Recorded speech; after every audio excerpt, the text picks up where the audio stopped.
Okay, we're going to get started soon. Good morning. I think we should get started. Welcome everyone to the book festival, and thank you so much for coming. I just want to make a few short announcements. You know that the book festival is free, but donations are essential. So a $25 donation gets you a free canvas book bag, and you can get that and donate over at the info tent. And of course, we do have food available from the Homeport restaurant. And at the end of this session, first the author will be taking some questions from the audience, and you can line up at that microphone. And most importantly, we will be having a book signing, and the books will be available out here and also in the book sales tent, and then the author will go to the book signing tent, so please join us there. It is now my pleasure to introduce Patricia Sullivan, who is a professor of history at the University of South Carolina, and she will be telling you a little bit about our author. Thank you. That's somebody else. So we are in position. Ooh, great. Good morning, everyone, and thank you for turning out on this perfect Sunday morning for this really wonderful, wonderful event. I am delighted and honored to introduce Beth Macy, author of Truevine, a book that has been included on nearly every best list for 2016 and has been optioned by Leonardo DiCaprio as a film. And those of you who've read the book understand what a natural it is for the screen. Beth Macy, a native Midwesterner, grew up in Urbana, Ohio, and attended Bowling Green College in Ohio at a time when, as she's noted in an interview, when college was easily accessible to working class folks, something to remember about the power of education and its accessibility. She's claimed the South as her home for nearly half of her life. Beth has worked as a journalist for more than 25 years, reporting stories from the Blue Ridge Mountains of Virginia. She was with the Roanoke Times for many years and currently writes occasional essays for the New York Times and contributes to other media outlets. Beth has won numerous awards for her journalism and writing, including the Nieman Fellowship for Journalism at Harvard and the J. Anthony Lucas Award for her first book, Factory Man: How One Furniture Maker Battled Offshoring, Stayed Local, and Helped Save an American Town. As the title suggests, Factory Man, in the words of one reviewer, personalizes one of the biggest economic stories of our times. In a story that ranges from the Blue Ridge Mountains to China and Indonesia, Beth traces John Bassett's tireless work to revive his company and keep his town from becoming a place of empty storefronts and for sale signs. Rick Bragg wrote Beth Macy's award-winning book, Look at One Furniture Maker's Refusal to Give Up is a Breath of Hope and a damn fine story to read. New York Times' Janet Maslin has described Beth Macy as, quote, a reporter who believes in the power of shoe leather, and we should add, patience and grit. The tale of how she pursued and ultimately unraveled the story at the heart of Truevine is woven throughout this remarkable, shocking, and deeply compelling book. In her search for what happened to Willie and George Muse, Beth has captured the harsh and brutal realities of life in the rural segregated South, the sideshow culture of the traveling circus, and the enduring power of a family's love and a mother's steely determination. The book is also populated with an amazing cast of characters. Truevine also illuminates the racial ideologies that structured American life and thought during the first half of the 20th century, with consequences that resonate today. Just, quote, one more white person stirring up shit, queried Nancy Saunders when Beth Macy appeared at her soul food restaurant hunting down clues. That was the start of what became a fascinating collaboration and an amazing journey, which we will have a glimpse of this morning. Please join me in welcoming Beth Macy.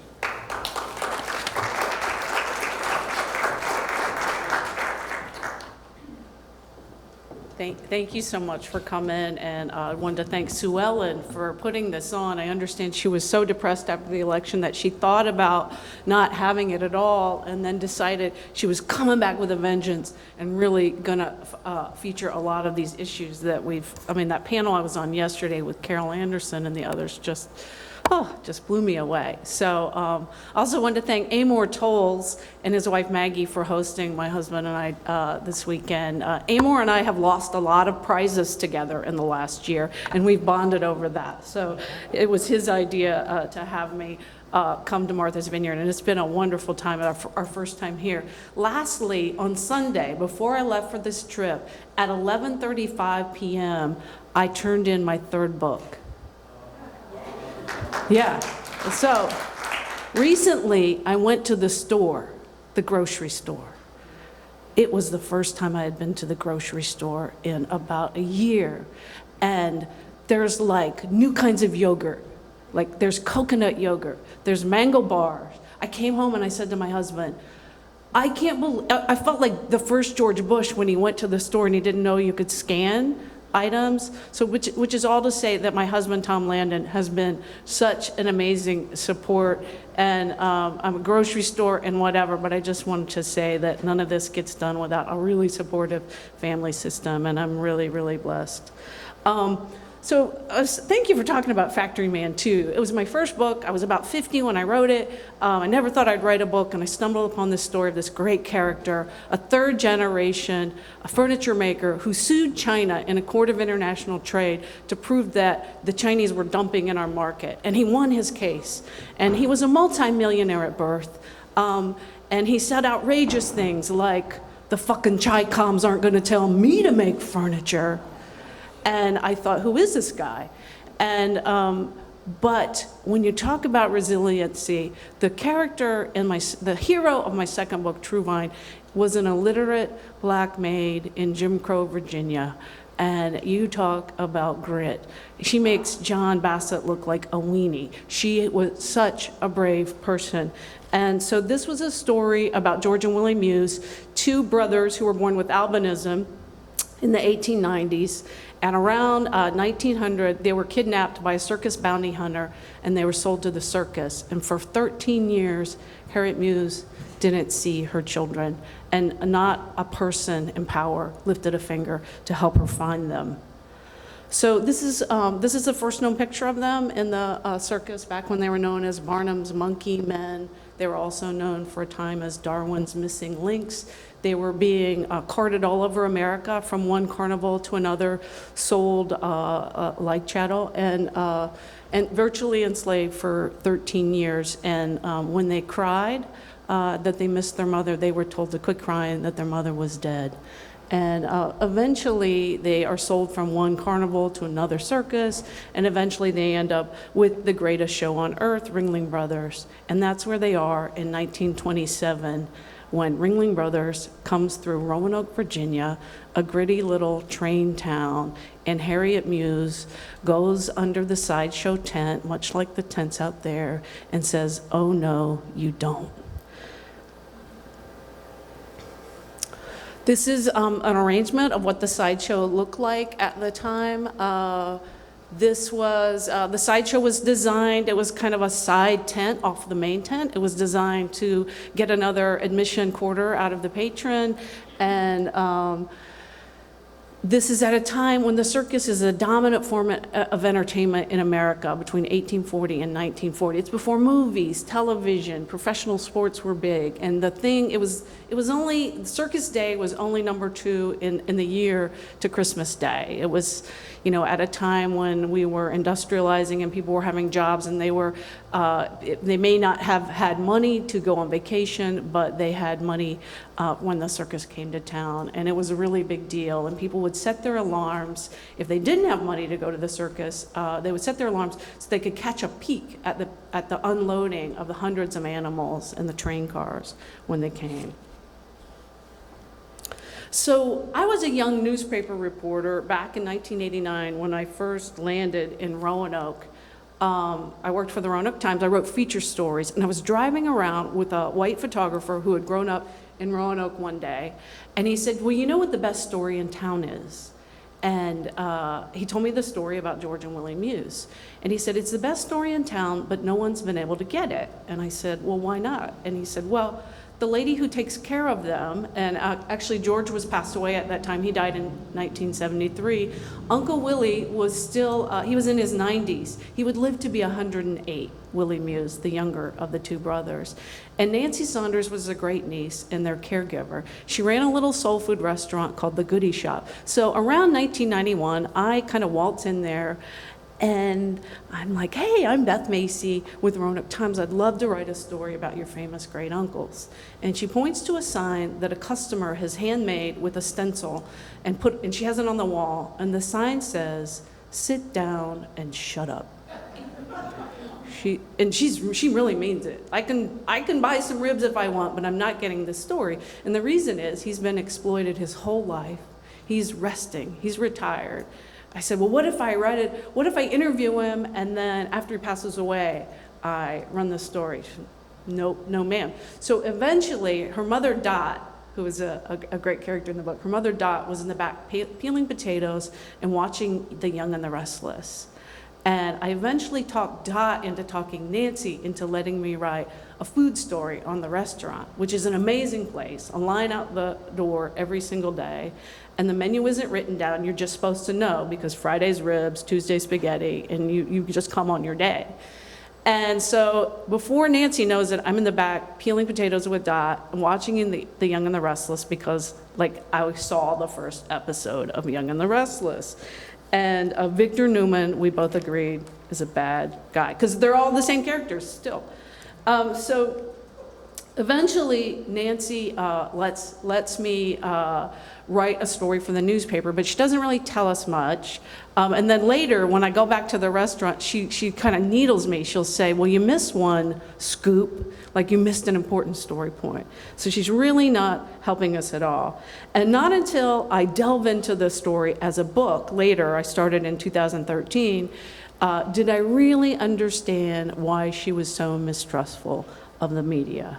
And so when you look at the way the newspaper covered the reunion of the Muse brothers with their family in 1927, so the sideshow tent, if you can imagine, there was walls up on the tent, and there were no chairs, and you would come in, and the exhibits would be on the platform, and the spieler or the talker would go one person at a time, and the person would either demonstrate a trick or answer a question, and the guy would say a little bit about him, and the patrons actually walked in front of them, and it was the only place in the circus in the South where segregation broke down. So you can imagine a world in which a black maid wearing a long dress, we have a photo of her from that day, she's very tall and makes her way to the front so that her sons, who are legally blind at birth, as most people with albinism are, can see her. And Willie elbows his little brother and says, look, Willie, there's our dear old mother. She is not dead. And they come down from the platform and she envelops them. And then 8 police officers show up because the Ringling Brothers don't want to give them back because they're good money makers. That's what they're great money makers. And so imagine a world in which Ringling travels. They're like the Carnegies. It's like they have their own oil fields and towns named after them and railroad lines. I mean, this is like really going up against it. And yet, she brings him home. And the story goes wild. It's covered in hundreds of newspapers. And this is the way they covered it. And this is a long way of explaining why Nancy doesn't trust me and thinks I'm another white person stirring up shit. The Roanoke Times, it was on the front page for days, the story, basically never talks to Harriet Muse, quotes her in dialect, saying that they're singing, now back on the porch, singing Happy Mammy songs. The New Yorker, the next year, writes and says they finally came back to the circus because, quote, the fried chicken had given out in Roanoke. The New York Times, Iko and Iko are happy, that was their stage names, Iko and Iko, says they're finally back with the circus the following year And finally, after 10 years, they have the permission of their family to be with the circus. No explanation of the fact that they didn't have the permission of their family to begin with, and that they had been trafficked all those years, unpaid. And so the sort of the great mystery is, how does Harriet Muse do that, right? She's an illiterate maid. How does she know the circuses come to town? How does she get the nerve under that sideshow tent to claim her sons in the face of lawyers, police officers, all these people that don't want to let them go, in the same tent that just a month earlier the KKK had rallied? And it was the Robert E. Lee clan. It was the largest clavern in Virginia.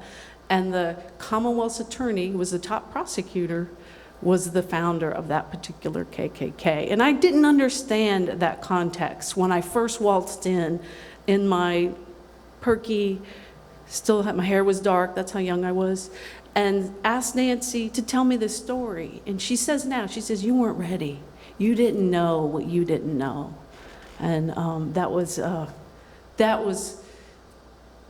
the privilege of getting to write this book, was learning to know what I didn't know. And there were so many holes in the story about two people who were written about so many times, but never once from their point of view.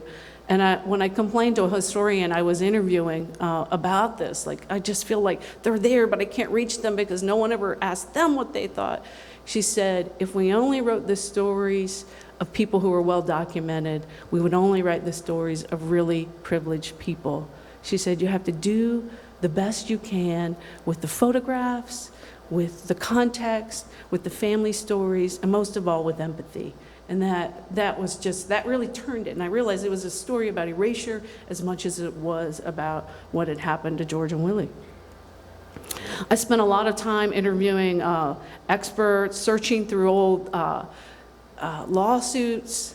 So she gets it back on a Friday. On Monday, she finds an ambitious white young lawyer named Warren Messick, and she files a lawsuit against the greatest show on earth for the back wages. And that was bold too.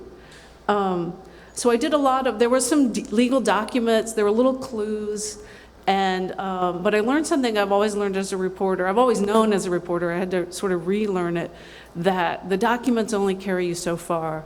The best stuff was always, bar none, it was talking to people on the ground, and that's that shoe leather that Patricia talked about. It's so what I did is the family was born in Truevine, which is about an hour south of where I live, sharecropping tobacco community. And in the teens, searching for information about her sons, Harriet Muse moves to the west end of Roanoke, which was the poorest neighborhood in town then and now. It's about a 99% free and reduced lunch rate area now. And so what I did was I would interview people. I went to the church. I had a friend who went to the church who sort of vouched for me because they didn't trust me, they didn't know who I was, and I just went kind of door to door for a while, finding people who had a connection to the story or who had a memory. And what I would do is I would ask them if they would get in my car with me and let me record on my iPhone our conversations as we drove around, and they tried to remember what life had been like. Because I realized quickly that this whole question of was their life better on the road with the circus, better than the life the relatives faced at home living in a 517 square foot shack. Because they always said once they knew their mother was alive and they were able to go see her on the off season, that they were treated okay after that.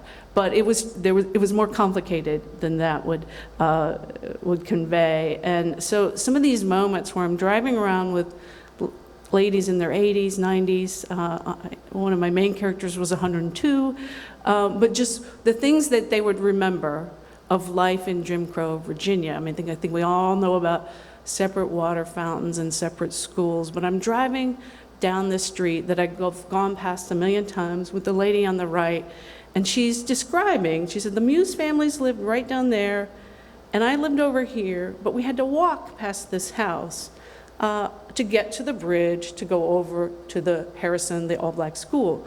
And it was just a grassy lot, But what she remembers is the Victorian house that was on that lot, and this was a white street. And back in Roanoke, it was actually, they codified in the city code which streets African Americans had to live on and which streets whites. And they would often be right next to each other. And she said, and that was a street in this beautiful Victorian house where a lady had trained her 2 parrots on the side porch to squawk racial epithets at us as we walked the street. Another woman told me about, I kept hearing about this slumlord, John Boswell. That was the Muse families lived in a little shack. And, oh, that's a Boswell house. And what's a Boswell house? Well, the lady on the left said that's where they would send their rent collectors around, and they wouldn't ever fix any of the houses up. In fact, someone dies there not long after, freezes to death because there's no heat in the house, and they would accept sex in partial payment for rent. And just the stories poured out, and almost to a person, these elderly people would say, people don't believe these stories. They say, even our own children and grandchildren, they say that was then, this is now, but ain't nobody making any of it up. And there was just almost this palpable desire to get these stories out. And I was just so privileged that they were willing to tell me the stories. Sometimes it took 4 and 5 visits before people would really open up to me. This is a family from Truevine, right down the road in Sontag. I met her, I was actually working on another story, and she had grown up sharecropping. This is a family that sharecropped for 3 generations, and up into the 1960s, then they went to work in the furniture factories that I wrote about in Factory Man. But they said they had heard the story growing up of George and Willie being kidnapped. And Janet on the left said she felt sorry for them, but she also remembered their story with a touch of longing. She said, only in a place like Truevine, for some of us, could the notion of being kidnapped seem almost like an opportunity.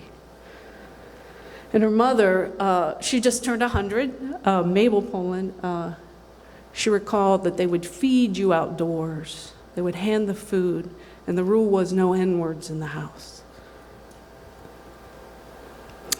So one of the gifts Nancy Saunders gave me when she let me write this book, she said, no matter what you find out in your research, because she knew I would find some really hard, some really sad and raw things, she wanted to know what they were. She wanted me to be transparent, which I was.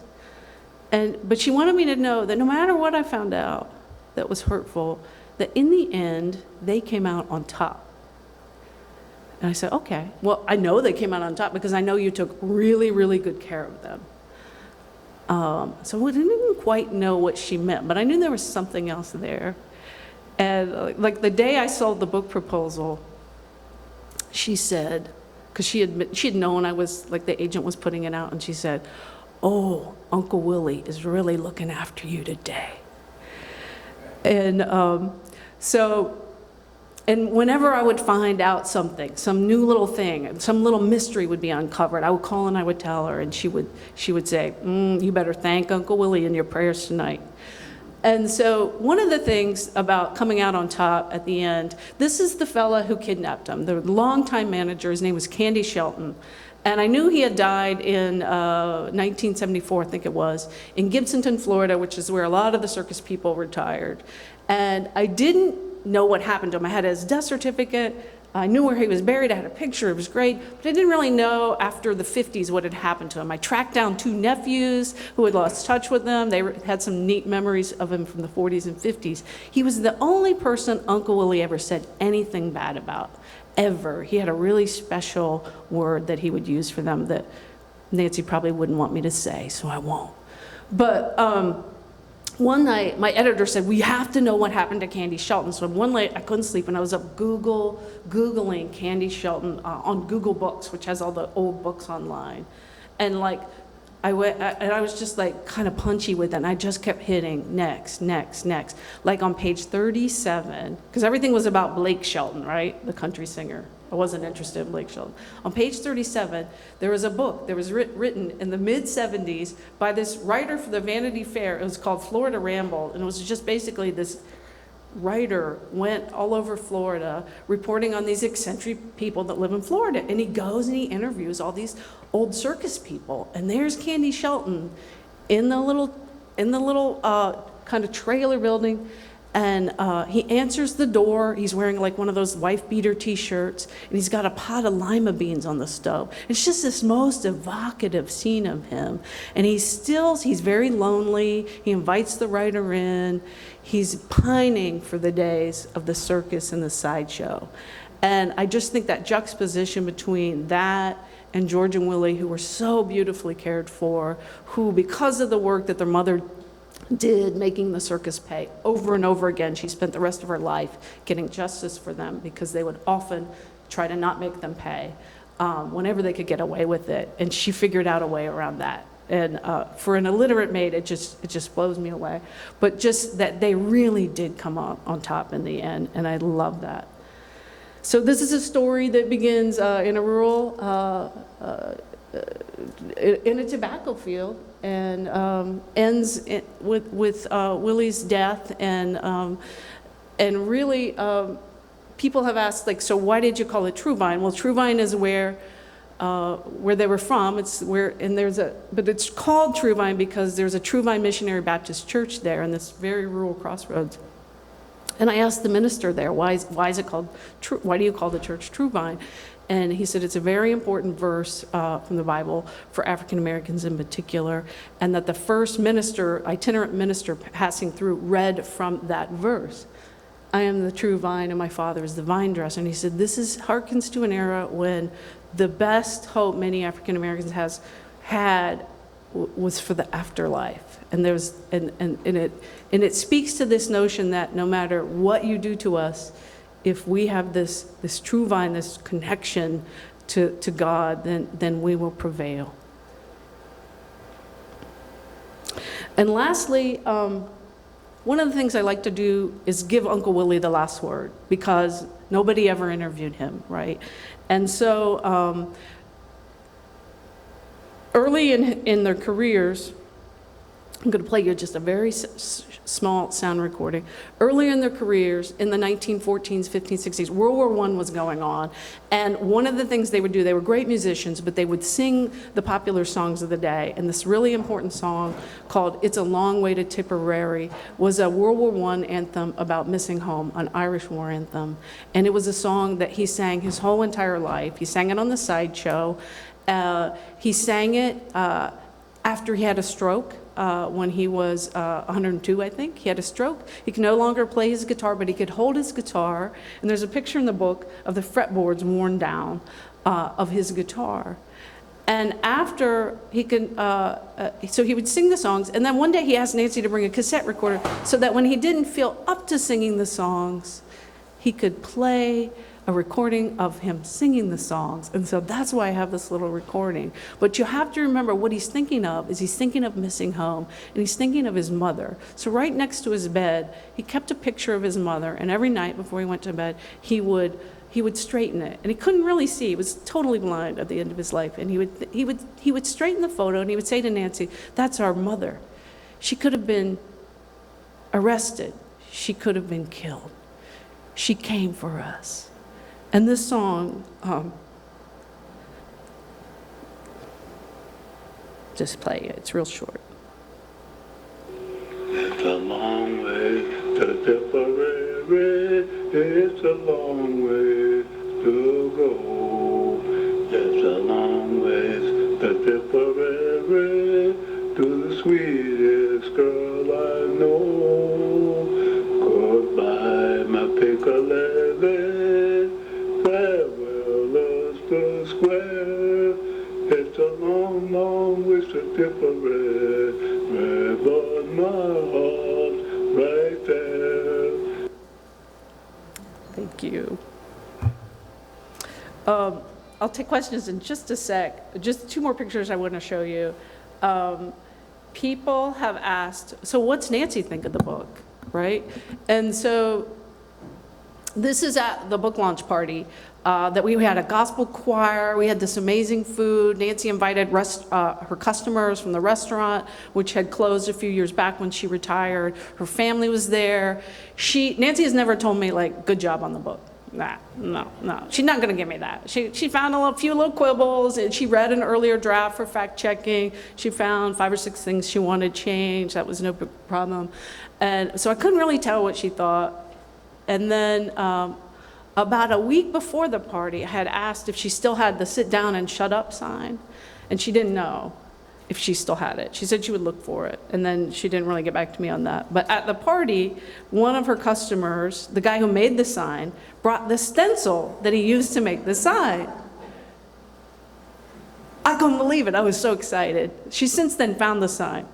But so I said, what do you think, Nancy? What do you think? Maybe you would will me the sign? Because I really want the sign, but I didn't want to ask for the sign. And she said, I found the sign.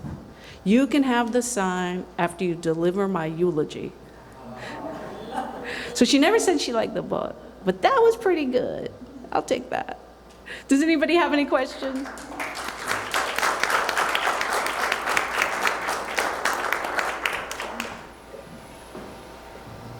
Yes, ma'am.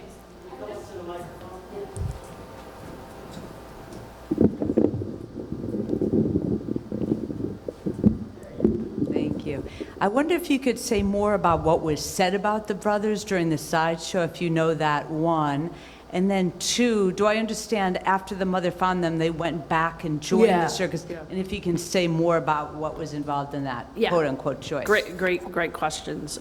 So what was said about them, like in the spiel? So they were said to have been found floating off an island of Madagascar by John Ringling himself. That's when they were Iko and Iko, the Ecuadorian, the sheep-headed men. They were the Ecuadorian savages. Later, in 1923, they were found coming out of a crashed spaceship in the Mojave Desert, and that's when they were Iko and Iko, ambassadors from Mars. And just any crazy thing you could think of. And it was always like, the Dexter Fellows was the Ringling PR man, and they would call ahead and they would get newspapers to write, the circus is coming, the circus is coming. They'd give the newspaper people free tickets, and then they would basically write anything they told them to write. And it was just all a joke. Like, the New Yorker wrote about George and Willie numerous times, just always so mocking of them. And in the 30s, they wrote a series about the sideshow, and they said, we wonder if in 100 years people going back and reading this, they will actually think we believed all this stuff. So they even knew they were doing it. But nobody questioned this issue of trafficking or whatever. And then, so when Harriet files the lawsuit in 1927, and she wins a sizable settlement the next year, and they came home to a house that was 517 square feet, no running water, and there were already 5 people living there, and everybody was gawking at them. People were showing up on the front lawn. Somebody remembered seeing them playing music in the store window of Barnes Barnes drugstore downtown, and said they looked really sad. You have to remember, it was kind of Stockholm syndrome-y. The circus was really what they knew. I mean, they never were able to go to school. And so in the spring of 1928, after the settlement came in, it was their choice to return to the circus, but with the condition that they could come back and that they would be getting paid now. So they had a settlement for their back pay, and then they were supposed to get paid from then on. But as I said, whenever they could get away with it, they wouldn't. So one of the things that the promoter did, or Candy Shelton, is he would go to another circus, and then so the contract with Ringling would be moved. Ringling actually, once Ringling got caught, they did pay. But the other ones wouldn't. And so whenever Harriet goes back to court in 1936, she finds another lawyer, and they actually have them declared practically imbeciles, which sounds awful, like it is. This was a time of eugenics when this was happening. Hitler uses Virginia's eugenics law to justify what he does later.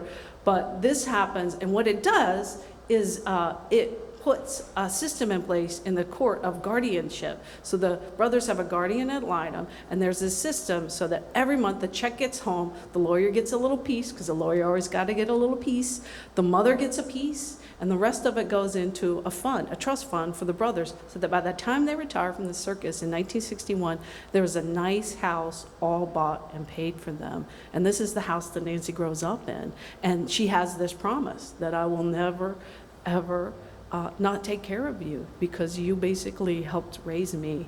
And when we sold the movie rights, I told her about it, and she said, Uncle Willie always did say, you will never regret taking care of me.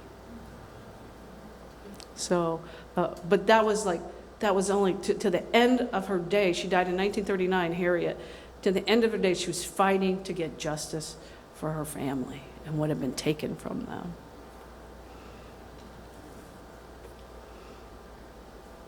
You talked about Harriet as a fighter. Are there any more stories about what she was like as a person? Oh, that's a really good question. So we know she was a domestic worker. We know she was a really, really good baker. One of the first things, the day, Willie always talked about her ash cakes, and that was like a cornbread kind of scone type thing that you would actually make in the fire. And so that was one of the things they would always talk about, like Mama's ash cakes. And then Nancy is Harriet's great granddaughter. And Nancy is also this amazing baker. So like her yeast rolls at the goodie shop, you had to call before November 1st to get your Christmas order. Like that's how popular they were. Like she and Dot would be just back there making them, like hundreds of dozens of them. And so people always said about Nancy, like you bake like her and you have guts like her. And but there were no, other than the picture of her that was, I actually didn't have it in this slideshow. There's a picture of them on the day after they were found, and it's kind of an iconic picture taken by a kind of famous street photographer in Virginia at the time. And she's just standing there in this dress and these Oxford shoes with no laces in them, and you can see kind of the outhouse behind it, and she just looks like, oh, no you don't. She just looks really strong. Thank you so much. That was Thank you. absolutely fascinating presentation. And thank you, and also to Patricia Sullivan and her books. The books, I think, are right here in the back. And if not back here, they're in the book sale tent. And we will be heading over to the book signing tent immediately. So please support the authors and buy the books and get them signed. Thank you.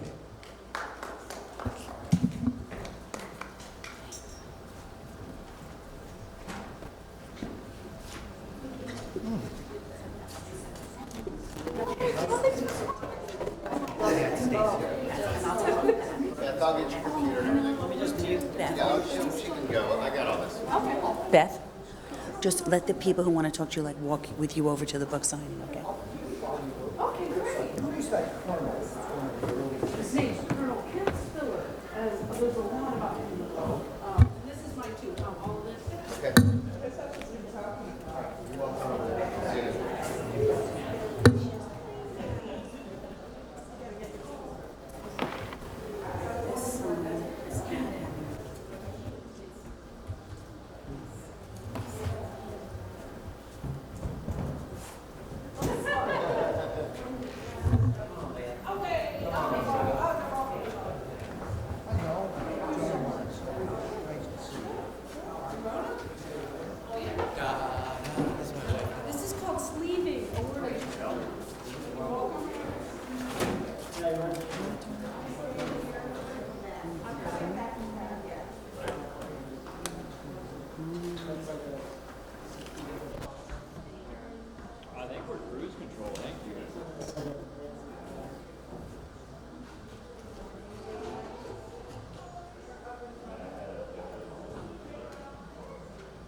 the tech person?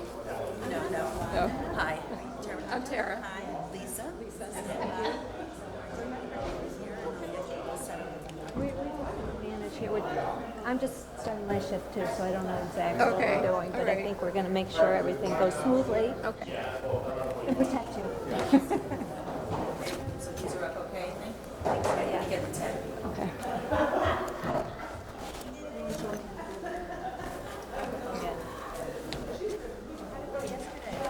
Oh, it went very well. Yeah, it was packed. It's like standing room only for the sessions. Yeah. I think the weather helped too. Yeah, that's true. Yeah, today we Not have that a they lot of wouldn't have come, but- competition. You know, because they're simultaneous sessions. Yeah. Oh, right. I think Caroline Kennedy is speaking now. Geraldine. She's just finishing, Gerald. Geraldine's just.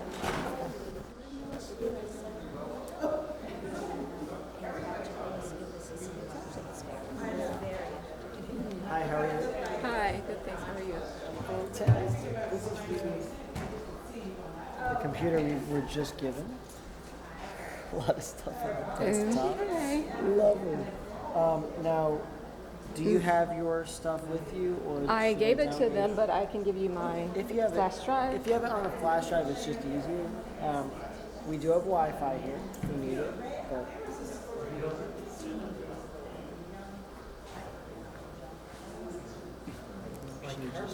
Hi, how are you, Joel? Good to see you. so I'm just making a new folder here. So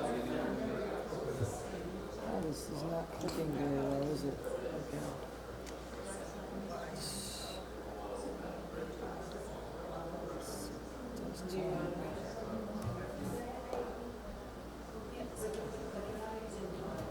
Call it slides.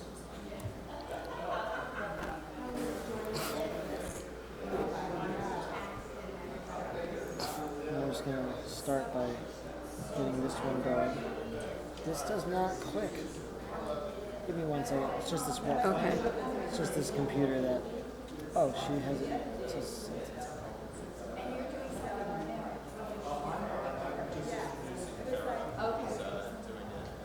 this is an old computer. Okay, sounds good. Let's see this. I think that's mine right there. Book. This is no. Okay. This is someone else. Oh, it's someone else's. Yep. So what else have you?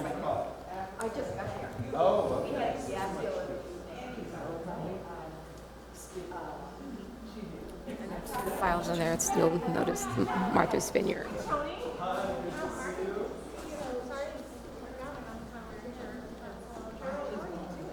So it's the top.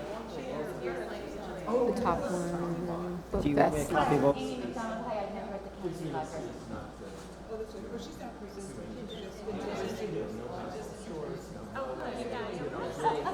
Your sons are home.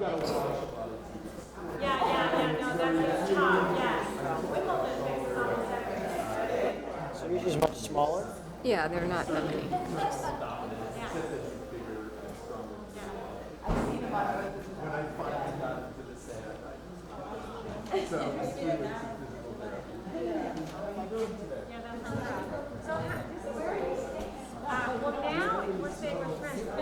Staying for the session.